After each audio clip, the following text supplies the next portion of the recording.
Hey guys, Kuya Paul. As you can probably hear, I'm in my car. At least I'm not on the train anymore. I tried to do this on the train, it kind of didn't work because I'm still in the middle of actually editing all that sound stuff. So I'm not sure when you're going to get this. This could be episode 2 or episode 3 of the KP podcast, but either way, I'm doing it again. Wanted to, or maybe it could be 4, because I did also do another episode. Oh man, yeah, I did that one as well too. Well, whatever. Anyway, 2, 3, 4. I don't know what it is, but anyway, hopefully you're enjoying this. I'm actually on my way to Bible study. That's when I'm recording this. Yeah, that's basically it. If the sound quality is not as good, it's because I'm using my phone right now. I usually use my recorder, but I can't find it, which is okay. It's fine. It's usually a lot better, but it's also a lot harder to put it all together, like on my phone and everything else. It takes a lot longer. Yeah, that being said, I'm doing it on my phone, and it works just as well. I have my headphones on, which has a built-in mic, so that usually helps. Oh, no, I can go straight. Never mind. Oh, again, I'm driving. You're probably used to seeing this as the CLI one with the video. I did do a CLI one a couple days ago. No, actually yesterday, not even a couple days ago. But depends on when you actually watch this. It could be a couple days. And yeah, it was pretty good. I'm probably going to do a lot more live streaming like that on Facebook. I like it. I like the fact that I can just do live recordings there. I don't have to do any curation. It goes live directly on Facebook. I like that. I really do like that. Might do even some on YouTube. Who knows? Well, anyway, this one is does have a theme. I believe, as I said before, my other podcast, which you might not even hear until this one, so this might be the first time you're hearing it. Again, I don't know what order they're going to be, but I don't care. But yeah, like I feel like I got in a little niche or whatever you want to call it of how I want to kind of do these podcasts. And I really like the fact that I focused on really good story the first time I did it. I focused on my trip back into the world of Warcraft, the world of Azeroth, the world of Draenor, the world beyond my computer screen, and delved into the fantasy world of Warcraft. And I liked it because it had good story, and I wanted to delve back into story.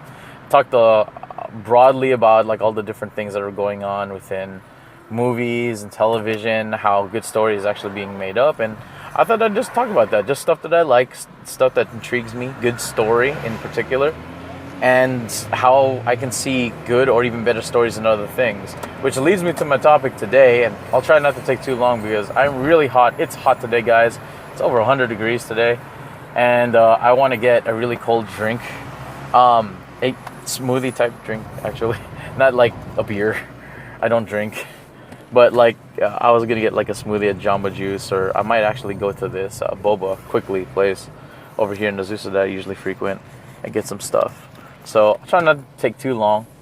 But I didn't want to talk about this. I wanted to talk about X-Men Apocalypse. Yes, I did watch it. I kind of enjoyed it. It was nice. It was a good movie. But one thing that kind of concerned me is the whole X-Men franchise and how people are like kind of wavy on it. A lot of people like the movies. I liked them when they first kind of came out, but they were always missing some kind of edge within them, and couldn't really put my finger on it, I guess, until I saw Apocalypse. Because like I really enjoyed some of the other movies. Kind of drawing back, I'm under the camp that used to watch X-Men when it was a cartoon series. I can't go all the way far into seeing X-Men in terms of the comic series, but because I didn't read too many of the comics, I liked them, but I just couldn't. I wasn't that much of a nerd. Not to say that I wouldn't have been. It's just I didn't have the outlets in order for me to delve deep within that that particular medium of nerddom. Mine was TV. I was very deep into like TMNT, Teenage Mutant Ninja Turtles, which is coming out this weekend, or actually just came out. And that was also TV based, TV inspired. Watched all the episodes from probably maybe the third or fourth season. Also watched X-Men, and really loved X-Men. I watched every episode of that as well too. As it came out, I didn't watch it like binge watching it on some kind of like station like Netflix or anything like that. I watched it old school. I waited Saturday morning for it to come out and just pleaded with the TV I think it was like 10 o'clock a.m. that the next episode that came out wasn't a rerun. And every time it wasn't, it was awesome. So yeah, it was really cool to say the least. Seeing it that way, seeing X-Men that way, and really loving and enjoying the lore. When the movies came out, it was the best thing for me. I loved it. I wanted to see more. However, I was a little disappointed that it didn't really keep to the spectacle of the X-Men. It made it very bland, in my opinion. I'll just be honest. And I, again, couldn't put my finger on it. I was just like, why is it not like that? Why is X-Men not so X-Men-y? And I think I might have a solution. But in order to have a solution, I'd like to point out maybe a very interesting problem with the X-Men that I see. Perhaps other people will see different things, but this is just what I see. Biggest thing is story. Going back into story, going back into things that I love about story. One thing that I don't like about the X-Men, unfortunately, is the fact that story is not very well developed. Not to spoil it. I'm not here to spoil it, so this is spoiler free.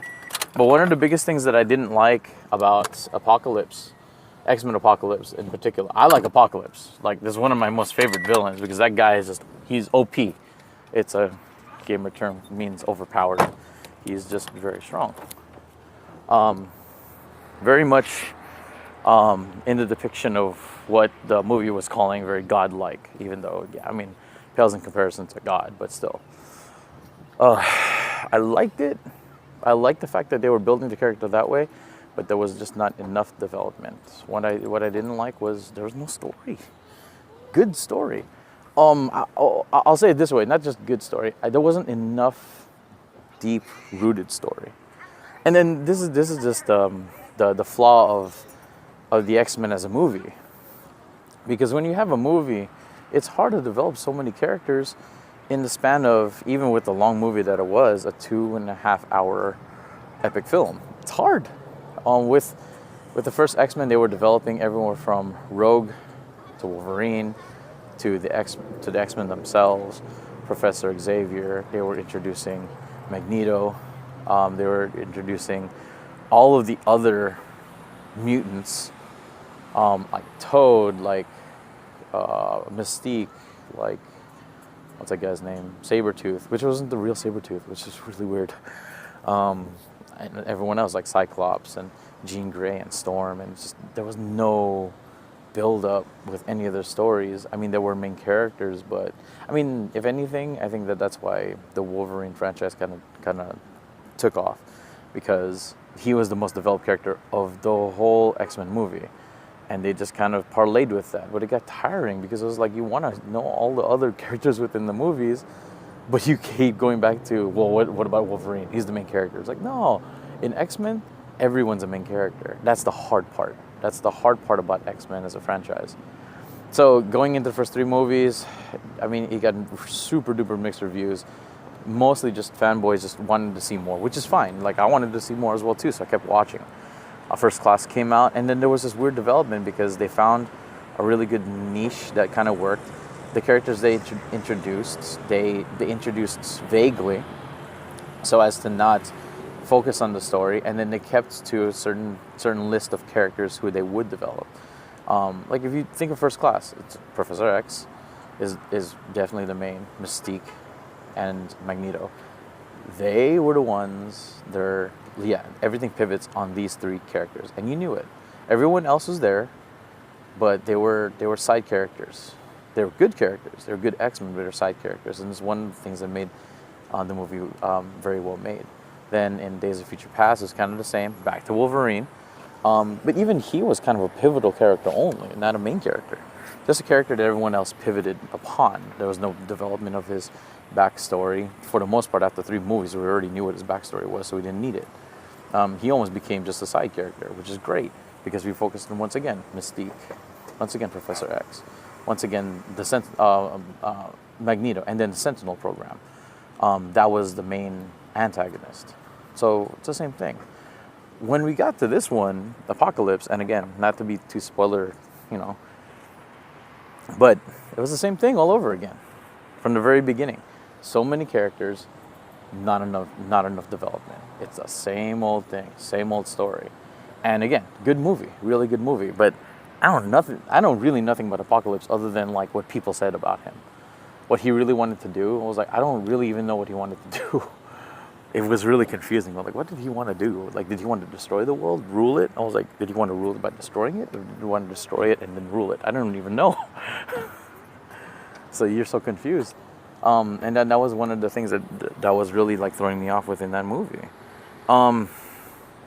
So the biggest problem within the franchise is, yeah, there was no development in the story. Now my solution, and again, I mean, I can rant all day on it, but why not just give you what I see as a solution?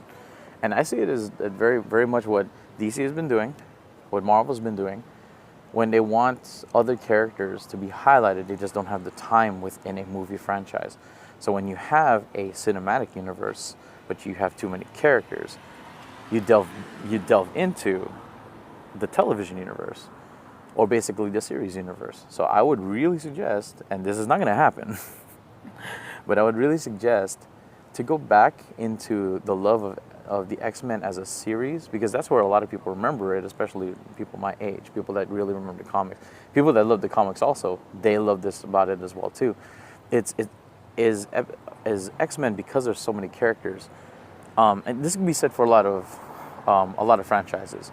But when you don't have a main character, when a team is the main character, like X-Men or like I would even say Fantastic Four, probably could benefit from this as well too, is when you're gonna do a team of characters, you need it episodic.